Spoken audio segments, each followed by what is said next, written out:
Sige po, kasama po natin ang presidente ng Philippine Tour Operators Association, PhilToa, Miss Malu Hapson. Magandang umaga po sa inyo, Ma'am Malu. Good morning, Nina. Good morning. At kasama rin po niya ang first Vice President rin ng PhilToa, Miss Mau Ong. Good morning po. Good po. morning. Morning. Okay, kahit po maulan, maraming salamat sa inyong pag-unlak.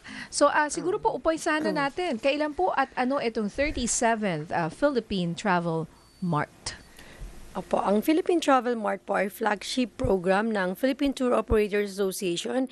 It used to be handled by the government na used to be PCVC na ngayon ay Tourism Promotions Board at ipinasa po sa PhilToa 3 years after our existence. 40 years na po ngayon ng PhilToa. That's why this PTM po is 37th na namin ngayon. So 3 years ago po, nag-create kami ng isang thematic na theme ng Philippine Travel March, which is yung Next Gen Tourism Series.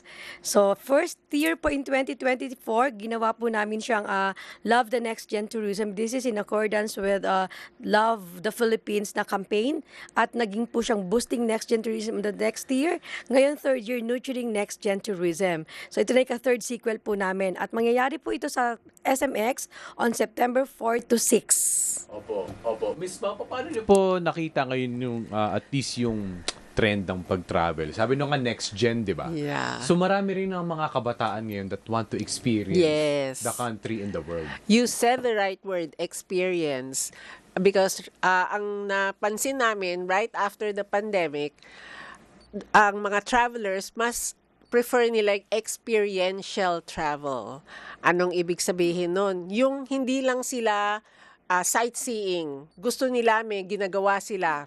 For example, gusto nila may yoga session dun sa retreat place na pupuntahan nila. It's more of a retreat than just a tour holiday. Yan. Yes. Oh. Okay. Or they want to participate in community-based tourism. For example, tree planting. Yun ang mga hinahanap na ngayon. Parang gusto nila may one day silang ganon. Or at Opo. least yung mga Actually, culturally sound, yung mga Yes. local, di ba? Yes, Punta ka you know, sa Vietnam, di ba? Yung mga Nagluto ganon. kami. So gusto ko yon. Actually, ako po yung market nyo dyan. Ganyan. Next gen. Dahil feeling next gen kahit na matagal Pero na. kasama mo ang next gen. Kasama yung ko pamilya. next gen, mga anak ko. So ako, kung kami ay mag-travel, hindi lang sightseeing, kundi gusto ko ma-experience. Kunyari, example nga, cooking class, Culinary. Yes. food tours. Yes. And yung kasama sa food tour, hindi ka lang basta kakain, ikikwento nila kung bakit nangyari yun, tsaka yung mga iskinita doon. Gusto ko Yes. ma-expose yung mga anak mo, di ba? Sa mga ganong klase ng, sabi nyo nga, experiential Yes. tourism. Saan ba uso yung mga experiential tourism na yan? Actually, madami. Kanina mention mo yung experiential. Isa sa magagandang experiential experience yung related to health and wellness and farm tourism. For example, yung mga farm to table, pick and pay, yun experiential yun. And then for health and wellness naman, mga facilities na merong mga tinatawag na nature gym instead of the usual gym. Nature gym means yung mga all natural lang ang ginagamit for health and wellness. So, isa yon. And then, siyempre, yung community-based. Actually, si PhilToa, meron kami ngayong volunteerism. Not just a volunteer work for, di ba, CSR ng mga companies meron. But instead of the mere CSR, dinadagdagan natin ang tourism aspect para hindi ka lang tumulong, nag-explore ka pa sa area. So, we call it volunteerism. Opo. So, Miss Malu, dito po sa Philippine Travel Mart, tama po ba ito? And kung kailan po ito, ano po yung mga products and services na maasahan po ng mga customers? Again, this will be on September 4 to 6 at SMX Halls 1 to 4. And ang Philippine Travel Mart kasi, it's like a mini fiesta of the Philippines. All products, services, tourism-related products and services, you can see it there. And then almost all the regions, 17 regions, nandun siya. So well-represented talaga siya. Kung may napuntahan ka ng lugar, pwede mo siyang i-revisit doon at malaman mo kung ano yung mga latest nila, ano mga bagong offerings. Kung hindi ka pa naman nakapunta sa isang lugar, this is now your chance to see what they can offer. To clarify po, kasi pag sinabing travel tourism or travel expo, di ba ganyan, meron mga booking din doon. Meron din po ba mga Yes. airlines doon? Meron din po, ma'am? Yes. Opo. Our airline partner is Philippine Airlines, and they have partnered with us because they also offer a very extensive network all over the Philippines. So from Luzon, Visayas, and Mindanao, we also have other local airlines who will be there, and a lot of tour operators will also be there offering local and international packages. Ayun, speaking of local, oo, kasi saan ba ngayon magandang pumunta? Dahil napansin ko nung ako'y nagche-check, kagabi lang actually. Bakit mas mahal pumunta sa Boracay at Siargao kaysa pumunta sa Vietnam and Bangkok? Even Japan sometimes. It's just an observation. Oo, kasi Bakit I kaya? know high-end tayo, kaya ganon. But wala bang pwedeng magawa po dyan? Bakit ang mahal sa sarili kong bayan? Actually, ang sagot dyan is, alam naman natin ang price is always fluctuating depending on the booking time, on the availability, kasi it's always supply and demand. So kung konti lang yung seat at maliit na flight lang, maliit na aircraft lang yung pumupunta doon, most probably, kaunti lang din ang kanyang capacity.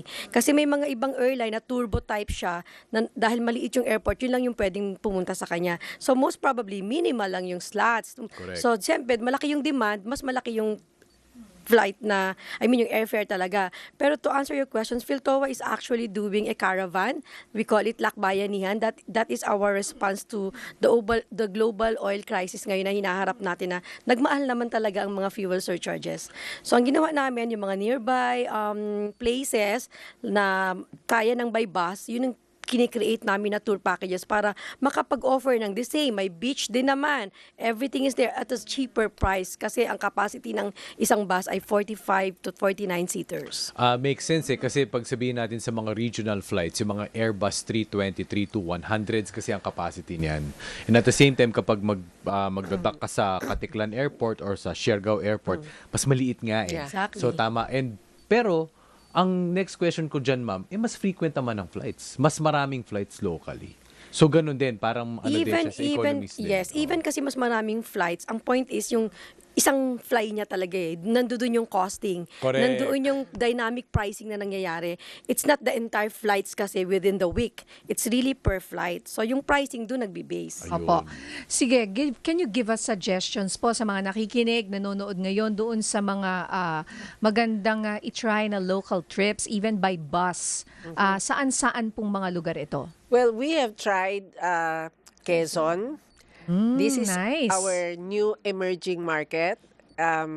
They have heritage tours, they have culinary tours, and they have beaches also. Yes, Yes. maganda rin yung beach dyan. Ano ba, Mauban ba yun? Tama. Mauban, Sa yes. Canbalite. Mauban. Yes. Yeah. At saka Oo, pwede ring Canbalite. Tri-City, like for example, Lawag, vegan, and La Union. May beach ang La Union, di ba? And then may Yes. heritage ang vegan. So everything is there already on a cheaper rate kasi by bus lang tayo. Which I do, actually. Kami nagda-drive. Ito ginagawa namin, partner.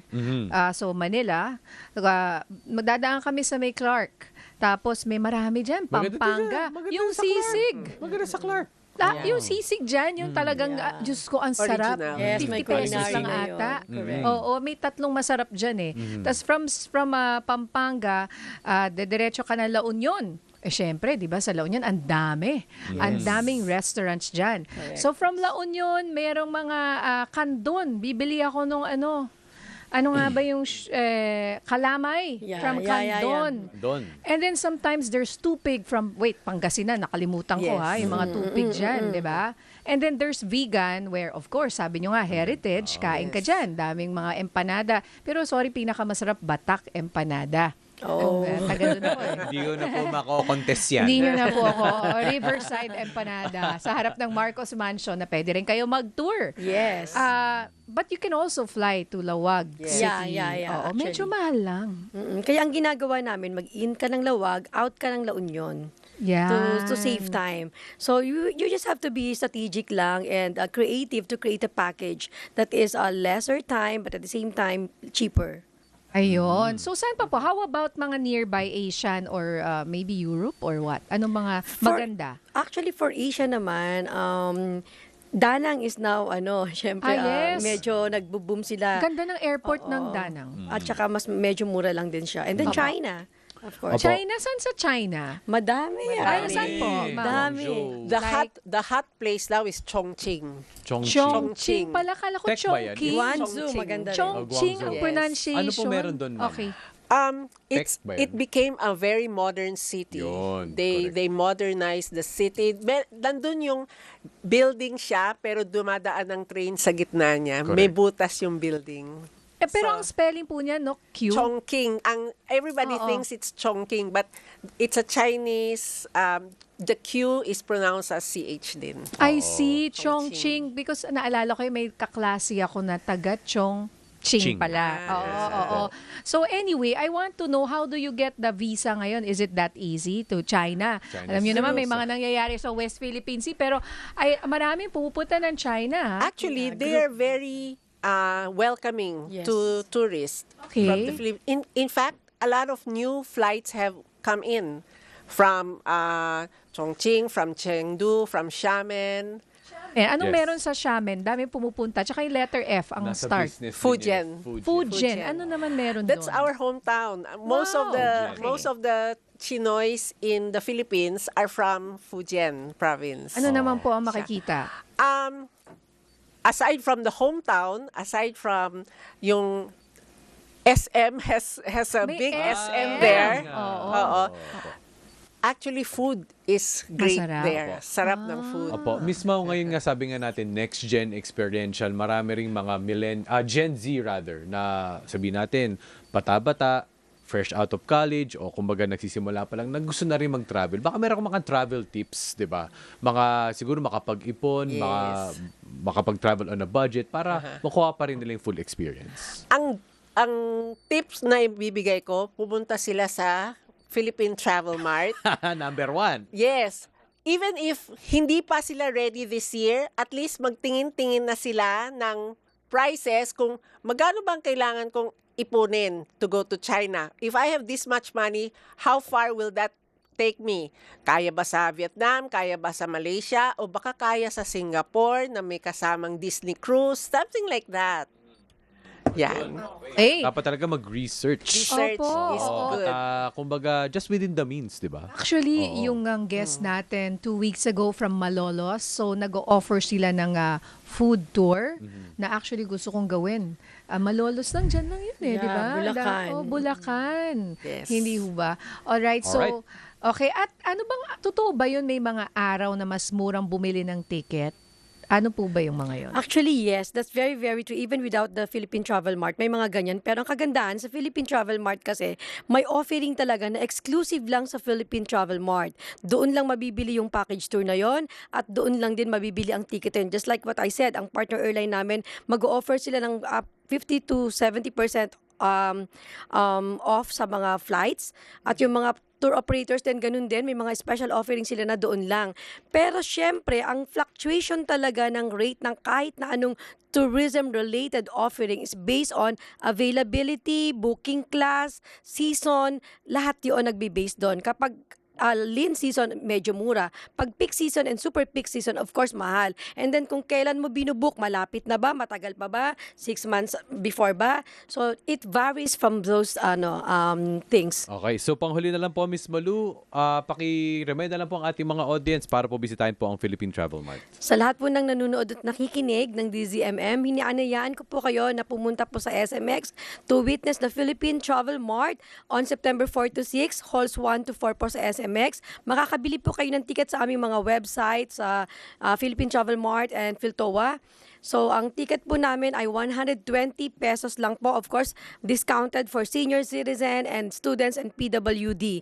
You can buy a single entry or 3 days entry or group or single.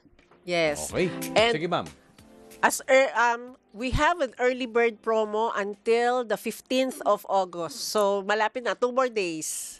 So, bili na kayo. Okay. Ayan, 2 days na lang. May early bird promo po kayo. Okay. Maraming salamat po sa ating Presidente ng Philippine Tour Operators Association, PhilToa, Ms. Malu Hapson. And of course, First Vice President, Ms. Mao Ong. Thank you and Thank you so mabuhay po much. kayo. Thank you. Thank you po. Thank you, Mix and Thank you po. Nina.